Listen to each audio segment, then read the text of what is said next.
Tony, I don't need no mother hunchy body treating me like a effing kid. You ain't my mother, bitch. Davie screamed from his cot. Now, hold on, pause. How could I even take you for serious when you screaming bitch at me from the cot? Hello, black hole.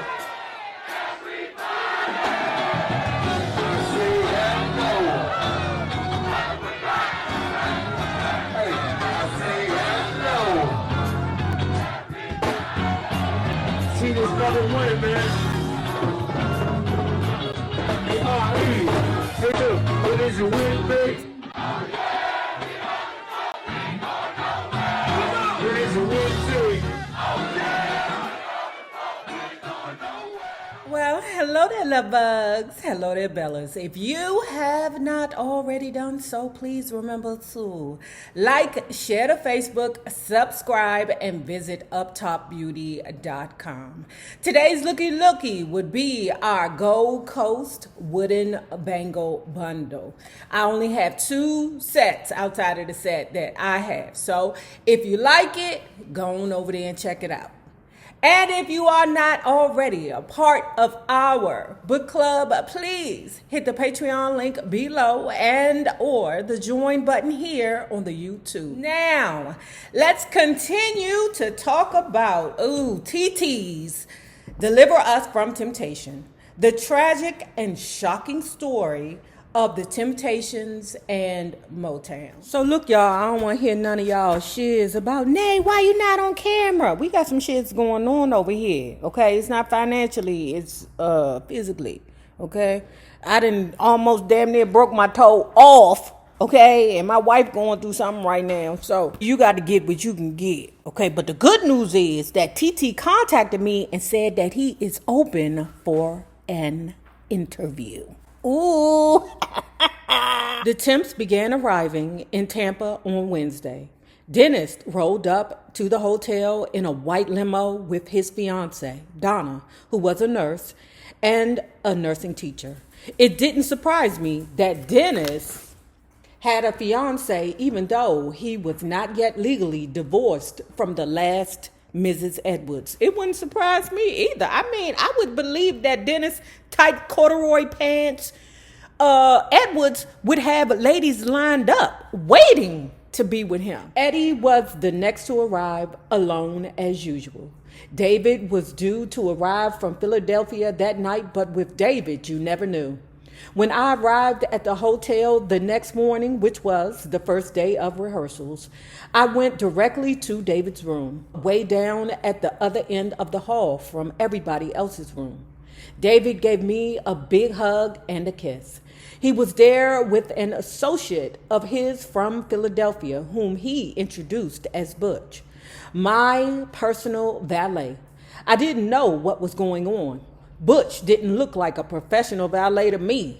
Butch started telling me his history, how he owned a limousine company in Philly and he and David were best friends.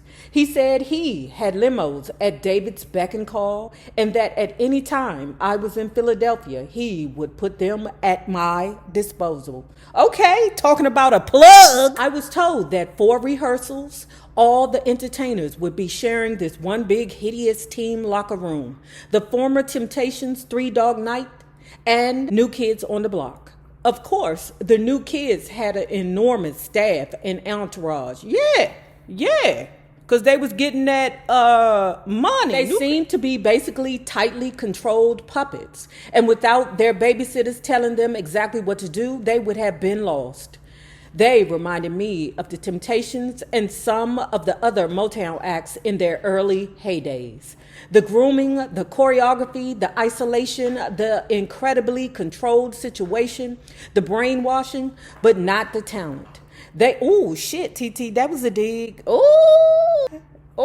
TT, girl, the shade, baby. They all seem to have that huge superstar attitude as if their egos had preceded them into the room and they expected to be fussed over. Of course, they seem to be genuinely taken by the ex-temps because in so many ways, that's exactly who they were modeled on.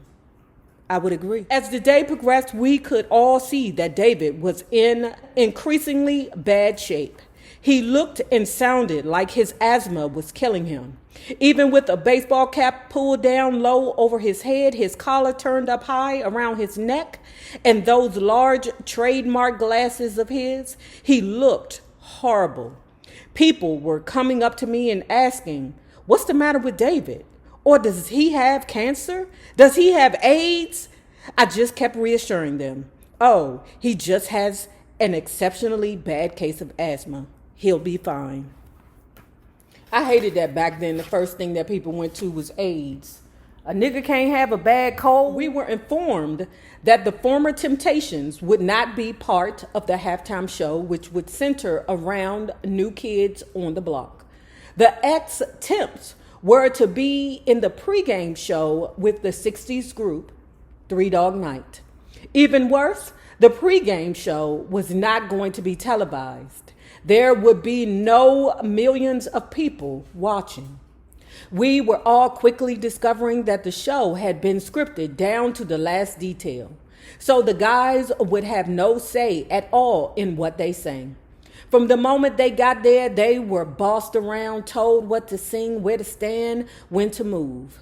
The producers had arranged and taped a very brief medley of songs. The guys had to lip sync the medley and adjust their dance routine to it. Nobody said much, but immediately I could feel the emotional letdown, as if the magic carpet had been pulled out from under their feet once again. Being professionals, they did their rehearsals, and for the next 2 days, they went back and did more of the same with new sets of armbands daily. The same confusion going on around the stadium. Whenever they weren't rehearsing, David was locked in his room with Butch. And when they were rehearsing, he continued to look very sick. I had to run out and buy him asthma medication several times. Eddie stayed to himself in his room a lot of the time and had a great time checking out restaurants, going to the mall, spending money, and talking. Dennis told me, "Don't pay Eddie no mind. He's acting weird. We don't know what's wrong with him. Everything's wrong with him. It's that he's beginning to see what the hell Otis was talking about, okay? And why Otis was such a maniac with the Temptations." My attitude is flailing about Otis because I appreciate his work ethic, but at the same time, there was no loyalty. You know, I'm not going to stray from the fact that the Temptations are the Temptations. They could have been a much better group. But what Otis did was turn the Temptations into Menudo. And if you don't know what Menudo is, go around there to the Wikipedia and check that shit out. Welp, it's showtime.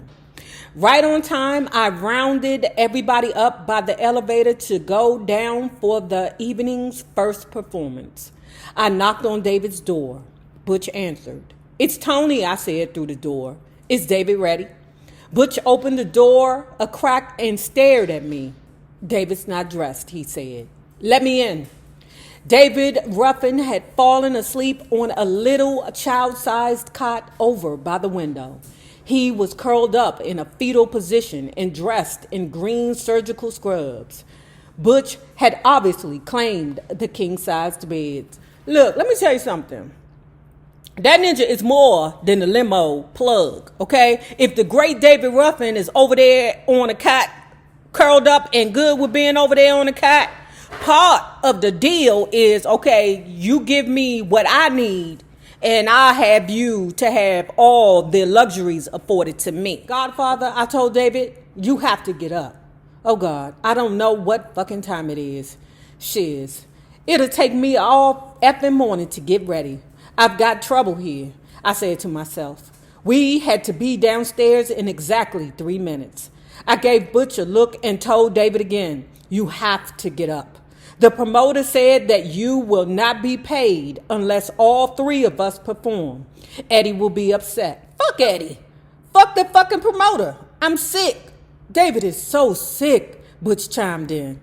In my sternest voice, I said, David, you have to get into your stage outfit. I turned to Butch, who was still standing there looking helpless.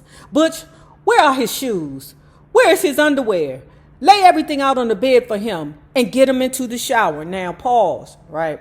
So this is my thing. This is so funny, y'all. My little puppy be right over there looking at me like, Mommy, who you talking to? This is funny to me. Like I told y'all, I can't stand it when people let BS get in the way of the business. So in that regard, I have the most greatest, utmost respect for Otis. Okay, but nigga, where is the loyalty? I will keep saying that. But anyway, if it was me, okay, and one of my girlfriends was up to the bullshit, I would have to forget in that moment that she was my girlfriend and whoop her ass. Tony, I don't need no mother hunchy body treating me like a effing kid. You ain't my mother, bitch. David screamed from his cot. Now, hold on, pause. How could I even take you for serious when you screaming bitch at me from a cot? Girl, I can comb my own effing hair. I ignored him. I'll be back in a few minutes or less, I said, bracing myself for Eddie. Everybody else was still waiting in the hallway. David's not ready, I told them. There's a possibility that David's not coming. Eddie gave me a look. What room is he in? He asked me. Eddie went down the hall and banged on David's door. I don't know what went on, but when he came back, he announced, David promised me he'll be down. We went downstairs, were escorted through the tremendous crowd, got up on the gangplank that led to the barge, which would be serving as the stage, and the show started. Right away, the promotion people started asking me, where's David? Where's David Ruffin? Oh, I told them David doesn't come on until midway. And I went back upstairs, running through the audience, through the garage, and up into the hotel. David was now sitting on the edge of the cot, stark naked. Oh, I bet that was a sight. Oh, David was now sitting on the edge of the cot, stark naked and dripping wet. I asked him to put on his underwear and his jumpsuit. He rose, dried off, and put on his underwear. I helped him into the jumpsuit, hooked the belt around his tiny waist, finished styling his hair, dusted his face heavily with dark, translucent powder, cleaned his glasses, and guided him towards the door. I didn't say a word, and neither did David. He gave me no resistance. He had completely changed in the 10 minutes since I had left him. As we went down in the elevator, I could see David start to come alive.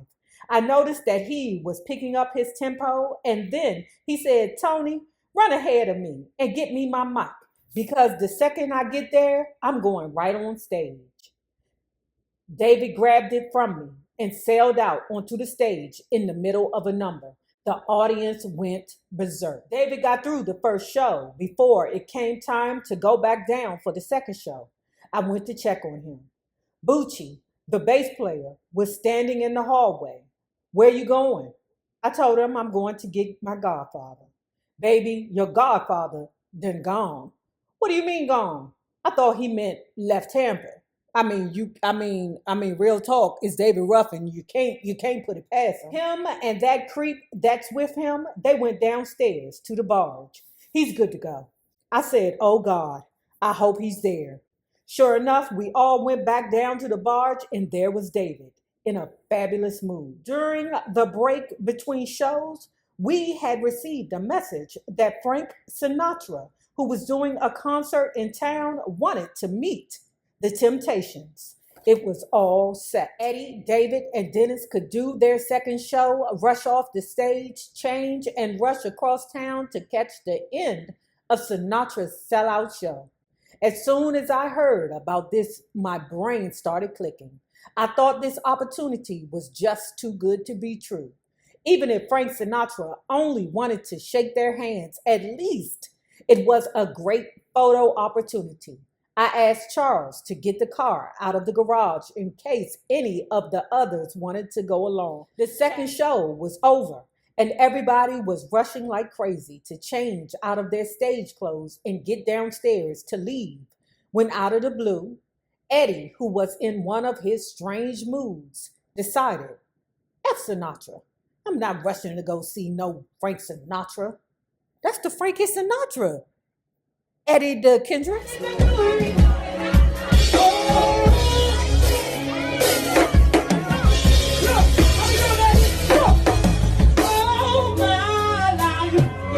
let it go. Be waiting for you.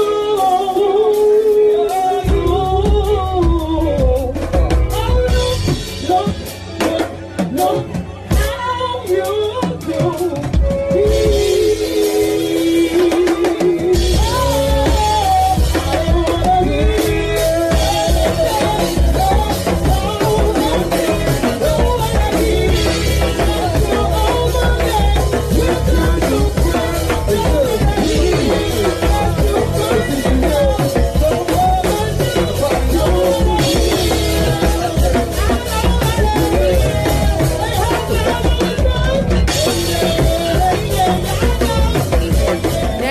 If you have not already done so, please remember to like, share the Facebook, subscribe, and visit uptopbeauty.com for these gold hand-painted by me wood bangles.